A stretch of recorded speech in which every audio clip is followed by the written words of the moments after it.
अस्सलामुअलैकुम प्यारे दोस्तों। आज जो वाक़या हम आपको सुनाने जा रहे हैं वो किताब में इस तरह से बयान हुआ है कि पहले ज़माने में एक गांव था जो ऊंचे पहाड़ों पर था। उस गांव की ज़्यादातर आबादी यहूदियों की थी और वहाँ यहूदी रहते थे।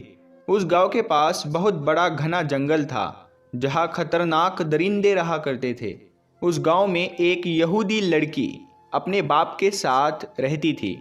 वह बाप अपनी बेटी पर जुल्म करता था क्योंकि वहाँ उस गांव का रिवाज था कि वहाँ बेटियों से बहुत ज़्यादा नफरत की जाती थी। सबसे बड़ी बात यह थी कि उस लड़की की माँ नहीं थी। वो बेचारी घर के काम भी किया करती थी और अपने खेतों की देखभाल भी करती थी। उसके पास बहुत सी बकरियां भी थी जिनको चरवाने के लिए वो पहाड़ पर ले जाया करती थी।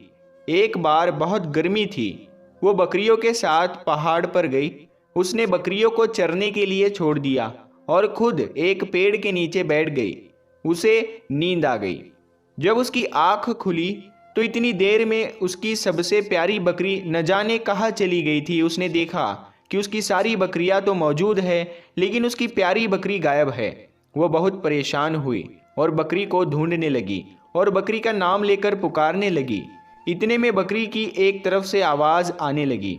जब उस लड़की ने उस बकरी की आवाज का पीछा किया तो देखा कि एक पेड़ के नीचे वो बकरी बंधी हुई है और पानी पी रही है।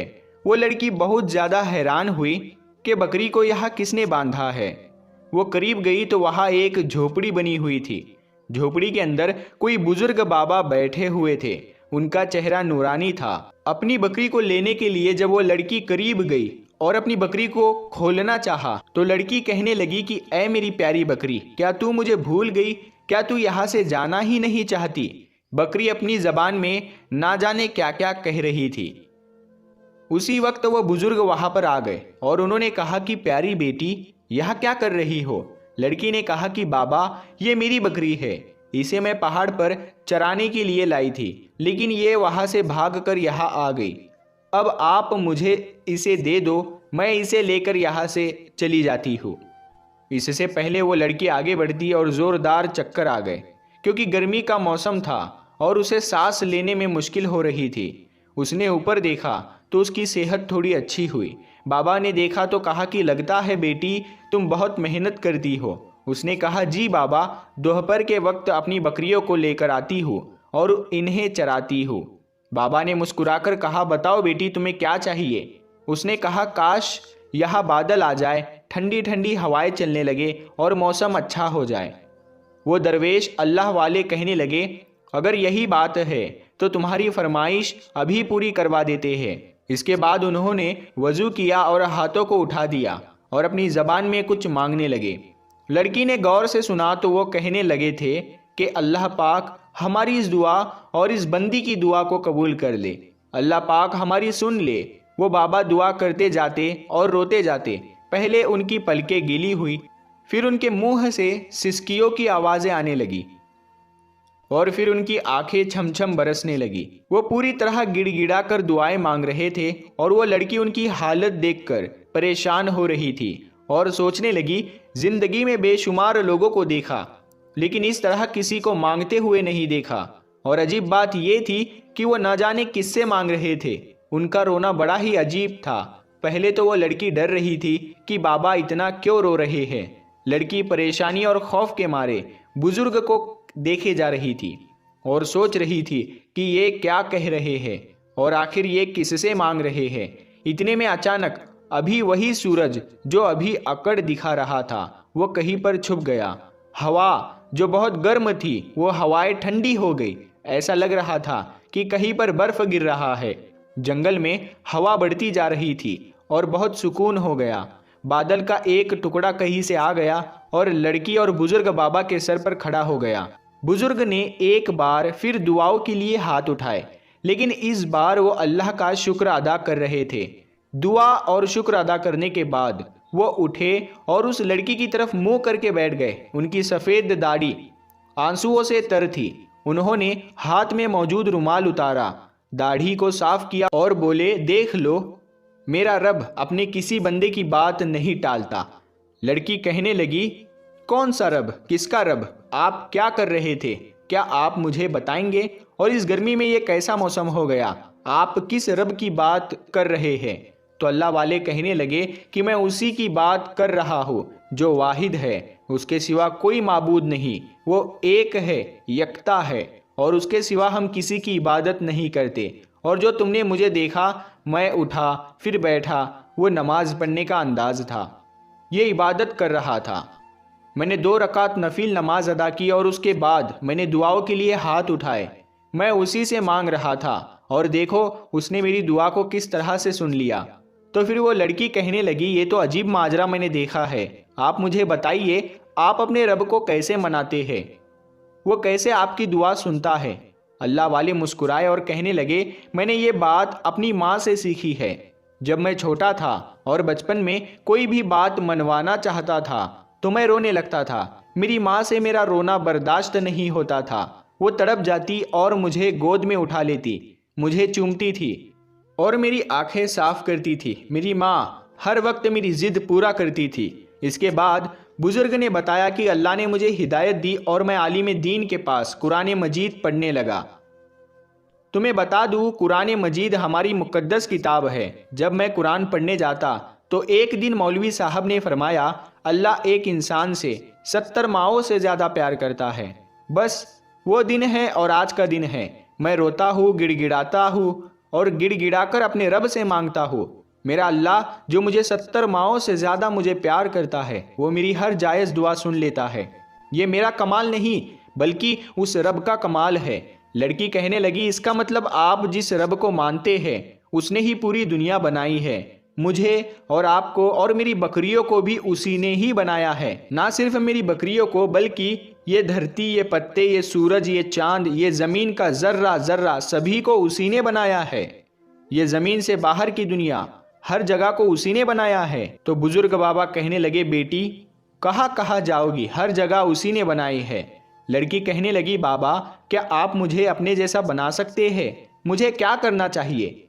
मैं भी मुसलमान होना चाहती हूँ। तो बाबा ने कहा कि आओ मेरे साथ वज़ू करो।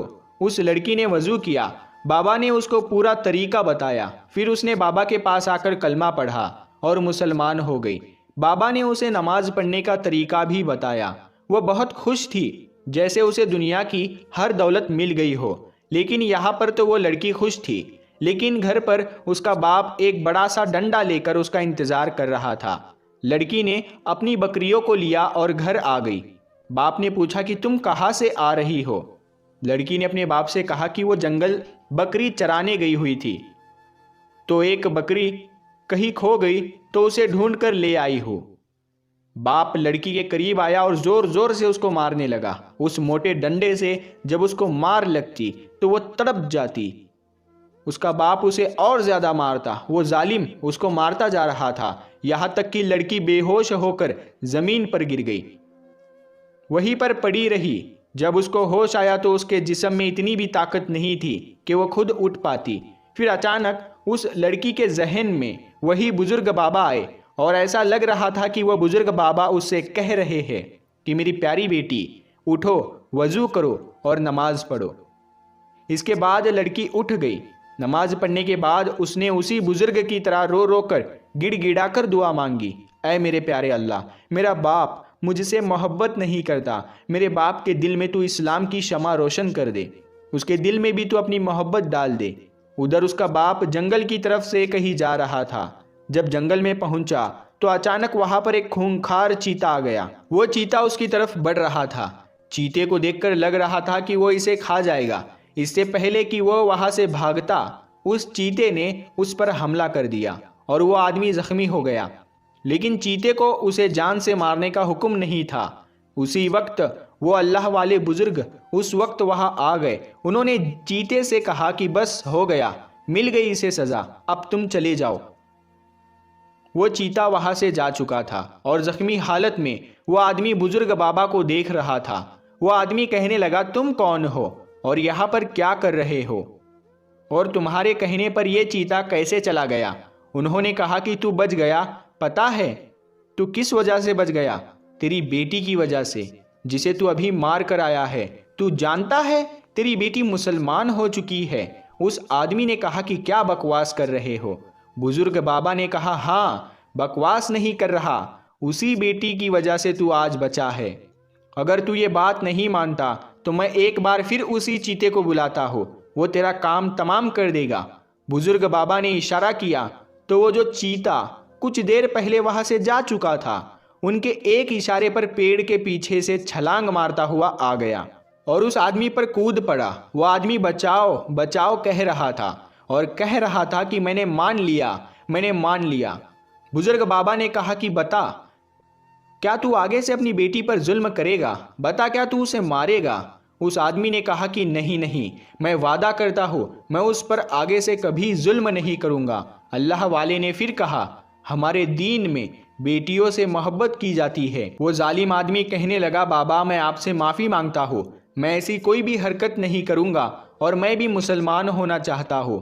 आखिर मेरी बेटी ने मेरे मुसलमान होने के लिए दुआ की है। फिर उस जालिम आदमी ने कलमा पढ़ लिया और एक अच्छा मुसलमान बन गया। ये वाक़या हर उस इंसान के लिए है जो अपनी बेटी को बोझ समझता है। इस्लाम में बेटियों से बहुत मोहब्बत की जाती है। बेटियां तो हमारे आंगन का सबसे हसीन फूल है, उनको बहुत प्यार से रखे और तकलीफ़ ना दे। अल्लाह पाक से दुआ है कि अल्लाह पाक अमल करने की तौफीक अता फरमाए। आमीन अल्लाहुम्मा आमीन। दोस्तों, अगर आपको ये वीडियो पसंद आया है तो इस वीडियो को लाइक करें। अगर अभी तक आपने हमारे चैनल को सब्सक्राइब नहीं किया है तो हमारे चैनल को सब्सक्राइब करके साथ में लगे बेल आइकन को ज़रूर दबा दें। हम मिलते हैं फिर एक नई वीडियो के साथ, तब तक के लिए अस्सलामु अलैकुम, अल्लाह हाफिज़।